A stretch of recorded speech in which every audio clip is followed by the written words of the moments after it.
दोस्तों आवाज में आपको थोड़ा फर्क महसूस हो सकता है क्योंकि स्टूडियो के जो अकॉस्टिक्स है उसमें प्रॉब्लम आ चुकी है कुछ। खैर बढ़ते हैं आगे। हर किसी को लगता है कि मुझे ही क्यों इतनी प्रॉब्लम्स फेस करनी पड़ती हैं, मेरी लाइफ में इतना बुरा क्यों हो रहा है। पर आज की मूवी के एंड में आपकी आंखों में आंसू होंगे और आप समझ पाएंगे कि हम कितने लकी हैं और जिन्हें हम अपनी प्रॉब्लम समझते हैं इस कहानी के इंसिडेंट्स के मुकाबले वो कुछ भी नहीं है। इस मूवी की डायरेक्टर का नाम सुनकर इस मूवी को देखने का इंटरेस्ट और भी बढ़ जाएगा। एंजेला जोली। इन्हें एक्टर के तौर पर तो आप जानते ही हैं, लेकिन शायद ही आपको पता होगा कि ये इतनी अच्छी और क्रिटिकली अक्लेम्ड मूवी डायरेक्टर भी है। ये एक सोशल एक्टिविस्ट भी है जिन्होंने इंटरनेशनली कई मुश्किल जगहों पर जाकर वहां के लोगों की मदद की है। उसी दौरान एंजेला ने एक बुक पढ़ी थी जो सत्य घटना पर आधारित है। बुक पढ़ते ही एंजेला ने डिसाइड कर लिया कि वो इस रियल स्टोरी को एक मूवी का रूप देगी ताकि दुनिया भर के लोग इसको देखें और समझें कि युद्ध से किसी को कोई लाभ नहीं होता और आम लोगों की क्या हालत हो जाती है। ये कंबोडिया देश की कहानी है और इस मूवी को वहां की ऑफिशियल लैंग्वेज खमेर भाषा में बनाया गया है। हाय डियर व्यूअर्स, हम आपके लिए लेकर आए हैं एक धमाका ऑफर। नेटफ्लिक्स और अमेजोन प्राइम पर बिग सेविंग। आपकी स्क्रीन पर सभी प्लान्स लिखे हुए हैं। अगर आपको सस्ते में सब्सक्रिप्शन चाहिए तो नीचे दिए गए व्हाट्सएप नंबर पर मैसेज करें। इस वीडियो को एंड तक देखिए और मुझे यकीन है कि आप जरूर लाइक करेंगे। बाकी आप चैनल पर नए हो तो वीडियो को सब्सक्राइब जरूर कर दें। मूवी की शुरुआत 1975 में होती है जब वियतनाम में जंग छिड़ी हुई थी और उसका असर पड़ोसी देश कंबोडिया पर भी पड़ा। वहां भी सिविल वॉर छिड़ गया। उस वक्त कंबोडिया की सरकार, जिसे यूएस आर्मी सपोर्ट कर रही थी, उसके खिलाफ खमेर रोज नाम के एक देसी गट ने बगावत की। वे नहीं चाहते थे कि यूएस उनकी सरकार को चलाए और बगावत भी इतनी घिनौनी कि मिलियन से ज्यादा मासूम सिविलियंस की जान गई और जो जिंदा बचे उनकी जिंदगियां बद से बदतर हो गई। खमेर रूस को नॉर्थ वियतनाम की आर्मी का सपोर्ट मिल रहा था, जिसकी वजह से कंबोडिया में सिविल वॉर छिड़ गया और तब यूएस आर्मी ने कंबोडिया से अपने ट्रूप्स हटा दिए। दुनिया भर के न्यूज चैनल्स में इस सिविल वॉर की खबरें दिन रात बताई जाती हैं। अब यहाँ से कट करके कंबोडिया के एक धनी परिवार को दिखाते हैं जहाँ टीवी पर इस वियतनाम वॉर की न्यूज चल रही होती है। न्यूज देख रही है महज 5 साल की बच्ची जिसका नाम लॉन है। उसे ये तक नहीं पता कि ये चल क्या रहा है, फिर भी वो टीवी देख रही होती है। फिर लॉन की खुशहाल फैमिली को दिखाते हैं। उसके 2 बड़े भाई, 2 बड़ी बहनें और एक छोटा भाई और एक छोटी बहन है। लॉन को मिलाकर 7 बच्चे हैं। इनका परिवार बहुत पैसे वाला है और शानदार लाइफ जी रहा होता है क्योंकि इनके पिता कंबोडियन आर्मी का एक हायर ऑफिशियल है। सभी बच्चे उन्हें पा कहकर पुकारते हैं। बाहर कितना खतरनाक माहौल है, इससे बिल्कुल बेखबर लॉन अपने पिता के पास भागती है और उनकी गोदी में बैठ जाती है। पा के साथ 2 आर्मी ऑफिसर्स आए होते हैं तो डिस्कस कर रहे होते हैं कि यूएस आर्मी हमारा साथ छोड़कर भाग गई है। खमेर रोज आर्मी हमारी सरकार और उससे जुड़ी सभी लोगों को मारने पे तुली हुई है। अगर हम उनके हाथ लग गए तो परिवार सहित सबको मार डालेंगे, इसलिए हमें अपनी पहचान छुपाकर अपने परिवारों के साथ किसी सेफ जगह पे चले जाना चाहिए। उस रात पा की फैमिली साथ बैठकर शानदार डिनर करती है। बेचारी लॉन नहीं जानती कि ये उसकी फैमिली के साथ उसका आखिरी शानदार डिनर होगा और कल से उसकी लाइफ ट्रेजेडी से भर जाएगी। डिनर के बाद सभी आराम से सो जाते हैं और अगले दिन लॉन सड़क पर अपने फ्रेंड के साथ खेल रही होती है। तभी कुछ लोग हाथ में सफेद फ्लैग लेकर बहुत ही खुशी से चलकर जा रहे होते हैं। वे कहते हैं कि यूएस आर्मी हमारा देश छोड़कर जा रही है और अब हम उनके गुलाम नहीं। आम लोग भी बड़े खुश नजर आते हैं। अचानक लॉन का बड़ा भाई भीड़ को हटाकर लॉन के पास आता है और उसे खींचकर अंदर लेके जाता है। लॉन बेचारी समझ नहीं पाती कि भैया इतनी टेंशन में क्यों है। तभी वो देखती है कि खतरनाक वेपन्स लेकर कुछ लोग आ रहे हैं जो दिखने में सोल्जर्स जैसे लगते हैं। यही वो बागी खमेर रोज आर्मी है जो इस जगह पर अब अपना कब्जा जमा रही है। अब घर का माहौल एकदम से चेंज हो चुका है। सभी टेंशन में हैं और जरूरत की चीजें जल्दी जल्दी पैक कर रहे होते हैं। वे बच्चों को भी सबसे इंपॉर्टेंट चीज पैक करने के लिए कहते हैं। लॉन सोचती है कि शायद हम वेकेशन पे जा रहे हैं। वो अपने फेवरेट ड्रेसेस और डॉल्स भी पैक कर लेती है। फिर वे बाहर जाते हैं तो देखते हैं कि उस जगह को ही नहीं बल्कि पूरी सिटी को खमेर रोज ने ऑक्यूपाई कर लिया है। वो सोल्जर्स जो सफेद फ्लैग हिला रहे थे वे कहते हैं कि अब तो यूएस आर्मी जा चुकी है, अब हम आपस में क्यों लड़े। लेकिन खमेर रोज के लोग नहीं मानते और सारे सोल्जर्स को अपने कब्जे में ले लेते हैं। वे लोगों को बताते हैं कि सब लोग सिटी को खाली करके कहीं और चले जाओ क्योंकि यूएस आर्मी गई नहीं है बल्कि यहाँ बॉम्ब फेंकने वाली है, इसलिए यहाँ रहना आप लोगों के लिए सेफ नहीं है। 3 दिन के बाद सब कुछ ठीक हो जाएगा तब लौट आना। इस तरह वे शहर को ही खाली कर रहे होते हैं। सोचिए उन लोगों की मनोदशा कैसी होगी। आप अपने घर में पीसफुल जिंदगी जी रहे हैं और बड़ी मुश्किल से और मेहनत से काम करके आपने अपना घर बनाया और नौकरी करके गुजारा कर रहे हैं और अचानक एक दिन आपको वो सब छोड़कर कहीं जाना पड़े जहाँ न कोई घर होगा, न नौकरी, न सहूलियत की चीजें, तो कैसा होगा। वैसे ही दुविधा में अपना शहर, अपना घर, सब कुछ छोड़कर इन लोगों को जाना पड़ रहा है। लॉन भी अपनी फैमिली के साथ एक ट्रक में जा रही होती है। उसके समझ में नहीं आता कि सब लोग एक साथ वेकेशन पे कैसे जा सकते हैं और ये लोग पैदल क्यों चल रहे हैं। पा जो कि एक आर्मी ऑफिसर है वो अपनी पहचान छुपाकर एक आम आदमी की तरह अपनी फैमिली को लेकर शहर से बाहर निकल रहा है। रात हो जाती है तो एक जगह रुककर वो वहीं सो जाते हैं। पा को इस बात की चिंता खाई जा रही है कि अब वो अपने बीवी बच्चों को कैसे बचाएगा। अच्छा खासा घर, इतनी अच्छी लाइफ एक पल में खत्म हो गई और अब ये लोग जैसे अपने ही देश में रिफ्यूजीज हैं। अगली सुबह खमेर रूस सोल्जर्स उन्हें मार कर जगाते हैं। खमेर रूस को वेस्टर्न कल्चर और वेशभूषा से सख्त नफरत है। इतना ही नहीं, वे मानते हैं कि ऊंच नीच कुछ नहीं होती, सारे इंसान एक समान है, इसलिए सबको एक जैसी ही ड्रेस पहननी चाहिए और अमीर गरीब करके कोई भेदभाव नहीं होना चाहिए। बात तो दोस्तों इनकी सही है, लेकिन तरीका गलत है ना। सुनने में कितना अच्छा लगता है, लेकिन ये जो करने वाले हैं उसको देखकर तो डर के मारे रोंगटे खड़े हो जाएंगे। वे पूरी फैमिली को अपने वेस्टर्न कपड़े उतारने को कहते हैं और देसी कपड़े पहनने को कहते हैं। एक खमेर रूस सोल्जर्स पा का कॉस्टली वॉच भी ले लेता है और पूछता है, क्या तुम सरकार के किसी डिपार्टमेंट के लिए काम करते हो? पा कहता है, नहीं, मैं तो एक साधारण लेबर था, कंस्ट्रक्शन का काम करता था। तो सोल्जर कहता है कि फिर तुम कार में क्यों जा रहे हो, सबकी तरह पैदल चलो। ये कहकर वे उससे कार छीन लेते हैं। फिर वे कपड़े बदलकर पैदल ही चलने लग जाते हैं। अब लॉन के मन में कई सवाल उठते हैं कि इन लोगों ने मेरे पसंद के कपड़े क्यों छीन लिए, हमारी कार क्यों छीन ली और हमें इस धूप में पैदल क्यों चलाया जा रहा है। लेकिन वो कुछ नहीं पूछती और चुपचाप अपने परिवार के साथ धूप में चलने लग जाती है। उस रात फिर वे एक जगह पर आराम करते हैं। पा अपना आईडी कार्ड लेकर जला देता है, क्योंकि अगर खमेर रूस को पता चल गया कि वो आर्मी ऑफिसर है तो वे उसे मार डालेंगे। फिर उसके परिवार का क्या होगा, ये सब कुछ लॉन देख रही होती है। अगले दिन वे फिर चलना शुरू कर देते हैं। सब बहुत थक जाते हैं और वे जानते भी नहीं कि वे कहाँ जा रहे हैं। वे कहीं भी रुक नहीं सकते। लॉन पा से पूछ ही लेती है कि पा, हम कहाँ जा रहे हैं, रोज चल क्यों रहे हैं हम? उन लोगों ने तो कहा था कि 3 दिन में तुम अपने शहर में वापस आ सकते हो, फिर हम इतनी दूर क्यों जा रहे हैं? पा बड़े प्यार से समझाता है कि बेटी, हम वहाँ वापस नहीं जा सकते, हमें इन लोगों के साथ ही चलना होगा। इस तरह चलते चलते वे एक बॉर्डर चेक पोस्ट पर पहुंचते हैं, जहाँ खमेर रूस सोल्जर्स हर किसी को चेक करके उस पार भेज देते हैं। दरअसल वे एक भी गवर्नमेंट ऑफिशियल को जिंदा नहीं छोड़ना चाहते, इसीलिए इतनी चेकिंग कर रहे हैं। इतना ही नहीं, वे सबकी कीमती चीजें, पैसा वगैरह छीन लेते हैं और कहते हैं कि इस बॉर्डर के आगे ना तो कोई अमीर है ना कोई गरीब। अगर आपके पास पैसे हैं तो भी वो चलने वाले हैं नहीं। यहाँ सबको मेहनत मजदूरी करके ही अपना अगला वक्त का खाना मिलेगा। पा अपने परिवार को साफ साफ समझा देता है कि अगर कोई पूछे तो यही कहना कि तुम्हारे पापा मजदूर है। क्या कहना? पापा मजदूर है और हम बहुत ही गरीब हैं, ठीक है। फिर वे अपनी चीजें, पैसा वगैरह खमेर रूस सोल्जर्स को दे देते हैं और बॉर्डर के उस पार चले जाते हैं। अब वे आर्मी ऑफिसर की फैमिली नहीं, एक मजदूर की फैमिली है। लॉन देखती है कि जो आर्मी ऑफिसर्स पकड़े गए हैं वे गन पॉइंट पर एक जगह बैठे होते हैं और उन्हें गार्ड कर रहे हैं छोटे छोटे बच्चे जिनके हाथ में गन है। वे उन्हें क्रॉस करके आगे जाते हैं तो कई गन शॉट सुनाई देते हैं। उन सारे आर्मी ऑफिसर्स और सोल्जर्स को शूट कर दिया गया था। सड़क किनारे कुछ लोग चलते चलते बेहोश होकर गिर पड़े थे।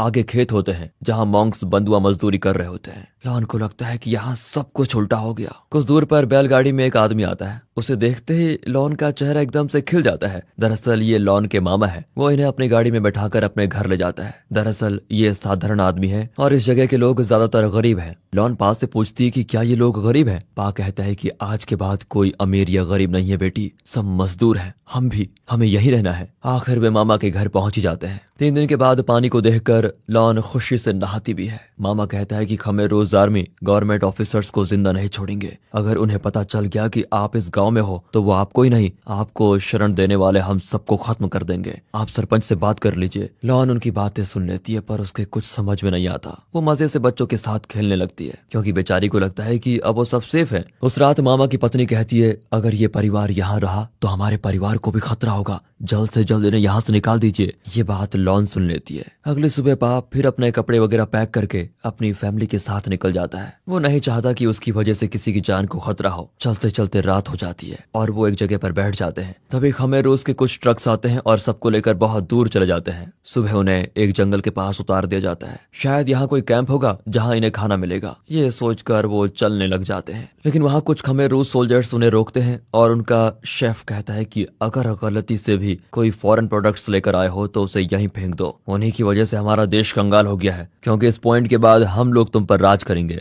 इस तरह स्पीच देने के बाद वो सबको एक लेबर कैंप में लेके जाते हैं। एक के बाद एक करके अनाउंसमेंट्स होते रहते हैं कि यहाँ तुम लोगों को अपना खाना खुद उगाना होगा, खुद अपना घर बनाना होगा, कोई कलर ड्रेस नहीं पहनेगा, सबको एक ही तरह का ब्लैक ड्रेस पहनना होगा, यहाँ पर सभी समान है। इस तरह समानता के नारे लगाए जाते हैं और इन्हें गुलाम की तरह ट्रीट किया जाता है। लॉन की माँ सारे कपड़ों को काले रंग में डुबोकर काला कर देती है। सिविल वॉर के बारे में हमने न्यूज में सुना और देखा होगा, लेकिन उस देश के अंदर असल में क्या होता है, वहाँ के लोगों को कैसे कैसे दिन देखने पड़ते हैं, इसे कोई न्यूज चैनल कवर नहीं करता। ये लोग बहुत कुछ खो चुके हैं, यहाँ तक कि अपने पसंद के कपड़े पहनने की आजादी भी इनसे छीन ली गई है, और वो भी अपने ही देश में। अपने ही देश के लोग इन पर अराजकता कर रहे हैं। इसी बीच लॉन अपनी पसंद का एक कलर ड्रेस सबसे छुपा कर रख लेती है। ये रिफ्यूजी कैंप नहीं, गुलामों का कैंप है। खाने के लिए एक घंटी बजाई जाती है और एकदम बेस्वाद खाना दिया जाता है, जो बिल्कुल भी पौष्टिक नहीं, वो भी बहुत कम। शानदार खाना खाने के आदी लॉन और उसकी फैमिली बहुत मुश्किल से इस खाने को खा पाती है।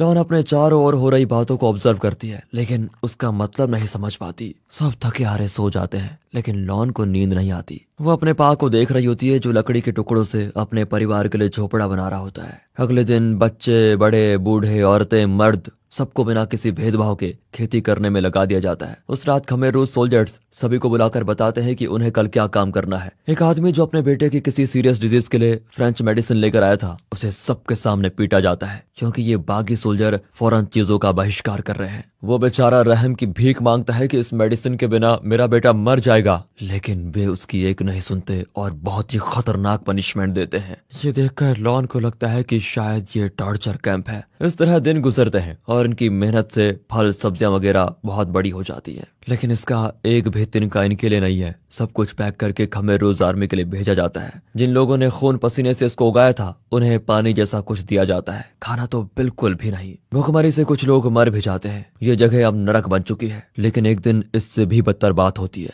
इतनी मुसीबतों के बीच इन्हें खुशी थी कि कम से कम पूरा परिवार एक साथ है, लेकिन आज उस खुशी में भी पानी फिरने जा रहा है। बहुत बड़े परिवार होने की वजह से खमेर रोज ने लॉन के 2 बड़े भाइयों और एक बड़ी बहन को दूसरे कैंप में ले जाने का फैसला कर लिया। दिल पर पत्थर रखकर पा और उसकी फैमिली अपने 3 बच्चों को अपने सीने से अलग कर देते हैं। पा कहता है कि सब कुछ एक दिन जरूर बदलेगा, कभी हिम्मत मत हारना। लॉन भी अपने भाइयों और बहन से अलग होकर बहुत दुखी होती है, फिर भी वक्त तो बीतता ही है। लॉन धीरे धीरे इस जगह को अपनाने लग जाती है। एक दिन भूख के मारे लॉन की दूसरी बड़ी बहन अपनी मेहनत से उगाए हुए किसी फल का एक छोटा टुकड़ा खा लेती है। उसे एक घटिया सोल्जर देख लेता है। वो छोटी बच्ची की उम्र का लिहाज भी नहीं करता और उसे बुरी तरह पीटने लगता है। लॉन सदमे में चली जाती है। लॉन की दीदी भीख मांगती है कि माफ कर दीजिए, बहुत भूख लगी थी इसलिए तोड़ लिया, आगे से नहीं करूंगी। पर वो उसको बुरी तरह मार कर चला जाता है। काम के बाद सब घर लौटते हैं तो पा जहाँ पर काम कर रहा था, उस खेत से वो थोड़ा धन, कुछ टिड्डे पकड़ कर लाया था, ताकि अपने परिवार की भूख थोड़ा कम कर सके। फिर वे उसे पकाकर खाते हैं। ना चाहते हुए भी सब खाली पेट को भरने के लिए टिड्डे ही खा लेते हैं। उनकी उदासी को कुछ देर कम करने के लिए पाप पूछता है कि जब हम घर वापस जाएंगे तो कौन कौन क्या खाना चाहेगा, बताओ जरा।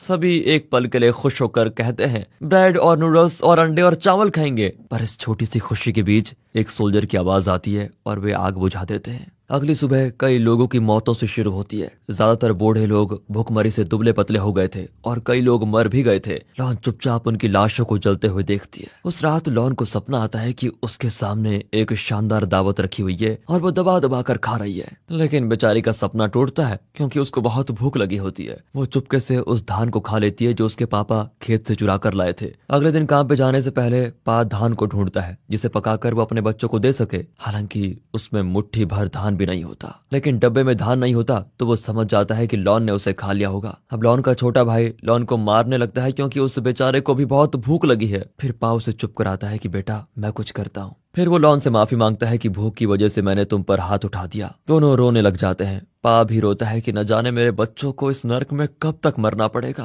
तभी जले पे नमक छिड़कने जैसी एक और बुरी खबर मिलती है कि लॉन की बड़ी बहन, जिसे दूसरे कैंप में भेजा गया था, उसकी तबीयत बहुत खराब हो गई थी और अब वो मरने की हालत में है। इसलिए आखिरी बार उससे मिलने के लिए इन्हें वहां जाने की परमिशन दी जाती है। लॉन और उसकी माँ वहां जाती है तो पता चलता है कि ये कैंप लॉन के कैंप से और भी ज्यादा बदतर है। छोटे छोटे बच्चे भूख से मर रहे हैं। उनके बीच लॉन अपनी दीदी को देखती है। बेटी की हालत को देखकर लॉन की माँ कुछ कह नहीं पाती। उसे सिर्फ रोना आता है कि इतने लाड प्यार से पाली बेटी इस हालत में है। लेकिन उन्हें थोड़ी देर की परमिशन मिली थी और उन्हें तुरंत अपने कैंप में लौटना पड़ता है। अगले दिन सब काम कर रहे होते हैं तो खबर मिलती है कि दूसरे कैंप में लॉन की दीदी मर गई है। खबर सुनकर लॉन की माँ बहुत रोती है, लेकिन लॉन अपनी जगह से हिल भी नहीं पाती। वो अपनी दूसरी दीदी से पूछती है कि दीदी मरने के बाद लोग कहाँ जाते हैं। वो कहती है कि लोग स्वर्ग में जाते हैं। ये सुनकर लॉन को तसल्ली होती है कि चलो शुक्र है दीदी यहाँ तो नहीं आएगी। इस जवाब को सुनकर समझ में आता है कि ये कितने घिनौनी जगह है। अगले दिन 2 सोल्जर्स जिनके पास गन है, वे पा को किसी ब्रिज के काम के लिए बुलाते हैं। पा समझ जाता है कि उसके साथ क्या होने वाला है। इतने दिन यहाँ रहकर लॉन भी समझ चुकी है कि यहाँ अच्छा तो कुछ भी नहीं हो सकता। था। वो अपने पापा का चेहरा देखकर समझ जाती है कि बस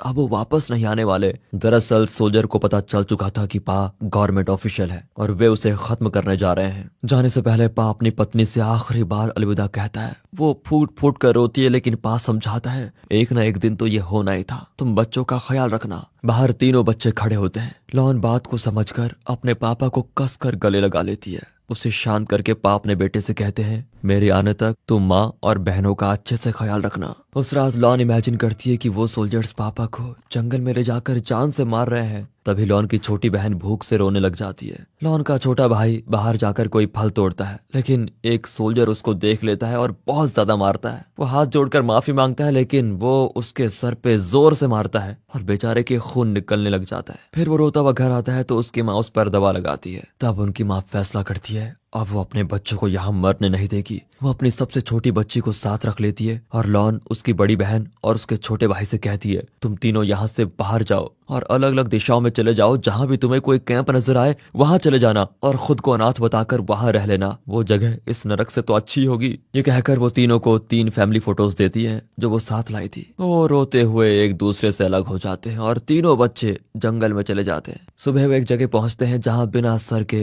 एक बुद्ध की मूर्ति होती है। तीनों प्रे करते हैं कि किसी तरह वे अपनी फैमिली के साथ जुड़ जाए। फिर लॉन का छोटा भाई अलग रास्ते पर निकल जाता है। लॉन और उसकी दीदी दूसरी तरफ चले जाती है। जंगल में बहुत दूर चलते चलते वो एक सोल्जर गैंग को देखते हैं। वे पूछते हैं कि तुम दोनों कौन हो? तो लॉन कहती है, हम अनाथ हैं और अपना रास्ता भूल गई है, हमारा कोई नहीं है। एक सोल्जर उन्हें पास के कैंप का रास्ता बताता है। लॉन और उसकी दीदी उस कैंप में जाती हैं और खुद को अनाथ बताकर वहां रहने लग जाती हैं। यहाँ पर भी इन्हें खेत में काम करना पड़ता है, लेकिन पहले वाले कैंप के मुकाबले यहाँ इन्हें अच्छा खाना दिया जाता है, भूखा नहीं मारा जाता। वहाँ उनकी क्लासेस भी होती हैं जिनमें बच्चों को सिखाया जाता है कि वियतनामीज हमारे देश पर कब्जा करना चाहते हैं, इसलिए गलती से भी कोई वियतनामीज दिखे तो उसे मार डालना चाहिए। मासूमों के दिल में खमेर रोज सोल्जर्स जहर घोल रहे होते हैं, लेकिन इसके बावजूद लॉन इस जगह में सेटल हो जाती है क्योंकि यहाँ 2 वक्त का खाना मिलता है। लॉन की चुस्ती फुर्ती देखकर खमेर रोज सोल्जर्स उसे सोल्जर की ट्रेनिंग के लिए दूसरे कैंप में भेजना चाहते हैं। ये सुनकर तो लॉन टूट ही जाती है क्योंकि एक एक करके उसके परिवार के सभी लोगों से वो बिछड़ रही है। वो जाने से इनकार भी नहीं कर सकती, करेगी तो उसको मार दिया जाएगा। कोई रास्ता न पाकर लॉन अपनी दीदी से अलग होकर दूसरे कैंप के लिए निकल जाती है। नए कैंप में बच्चों को गोरिल्ला अटैक की ट्रेनिंग दी जाती है। वहाँ गन शूटिंग और छुपकर अटैक करने की टेक्निक्स भी छोटे छोटे बच्चों को सिखाई जाती है। जैसे कि अब ये घिनौनी हरकतें काफी नहीं थी, बच्चों को लैंड माइन सेट करने की ट्रेनिंग दी जाती है। पूरे जंगल में इन बच्चों के हाथों से लैंड माइन सेट किए जाते हैं। ये बेचारे तो जानते भी नहीं कि ये कितना खतरनाक काम कर रहे हैं, जानते भी तो इनकार नहीं कर सकते वरना मारे जाएंगे। बहुत ही कठिन ट्रेनिंग दी जाती है ताकि हर वेदर कंडीशन में वे अटैक कर सके। एक दिन लॉन को मेन कैंप में कोई मैसेज देने के लिए भेजा जाता है जहां उसकी बड़ी बहन है। मौके का फायदा उठाकर लॉन पहले वाले कैंप में जाती है ताकि अपनी माँ और छोटी बहन को देख सके, लेकिन वहां कोई नहीं होता। शायद सब मर चुके हैं और सोल्जर्स ने भी उस जगह को छोड़ दिया होता है। वो अपने झोपड़े में जाकर देखती है जहाँ चीजें बिखरी होती हैं। तभी एक औरत आकर बताती है सब मर चुके हैं। ये सुनकर लॉन बहुत रोती है और इमेजिन करती है कि उसकी माँ मरी पड़ी है और उसकी छोटी बहन को सोल्जर्स ने मार डाला। लॉन जी भर के रोती है और फिर जब आंसू सूख जाते हैं तो अपने प्रेजेंट कैंप में लौट आती है। उसकी ट्रेनिंग जारी रहती है और लॉन बहुत ही जल्द सीख भी लेती है। अचानक एक रात लगातार शूटिंग की आवाज आती है। दरअसल वियतनामीज आर्मीज ने खमेर रूस के इस कैंप पर हमला बोल दिया था। कैंप के सभी बच्चे यहाँ वहाँ भागने लगते हैं। खमेर रूस सोल्जर्स भी बचने के लिए भागते हैं। अब इस मौके का फायदा उठाकर लॉन वहाँ से बचकर पास वाले मेन कैंप में जाती है जहाँ उसकी दीदी है, पर वहाँ हर तरफ आग लगी होती है और सब जान बचाकर भाग रहे होते हैं। लेकिन लॉन अपने परिवार के आखिरी मेंबर यानी अपनी दीदी को खोना नहीं चाहती। वो रोती तड़पती हुई अपनी दीदी को पुकारती है। यहाँ होता है सीन कट। अगले दिन कैंप के सभी लोग वियतनामीज ट्रूप्स द्वारा चलाए जा रहे कैंप की ओर बढ़ते हैं जहाँ वे खमेर रूस सोल्जर से सेफ रहेंगे। लॉन अपने परिवार को खोकर बिना किसी मकसद के सबके साथ चलने लग जाती है। यहाँ तो दोस्तों हमें भी प्रार्थना करने का मन करता है कि बस भगवान अब इस बच्चे को और दुख मत देना। तभी लॉन के चेहरे पर स्माइल लाने वाली बात होती है। लॉन की बड़ी बहन और छोटा भाई उसे मिल जाते हैं। उन्हें देखकर लॉन के चेहरे पर ना तो हंसी होती है और ना दुख। वो बहुत देर बाद रियलाइज करती है कि उसका बड़ा भाई और उसकी बड़ी बहन उसे मिल गए हैं। तब जाकर वो जरा हंसती है।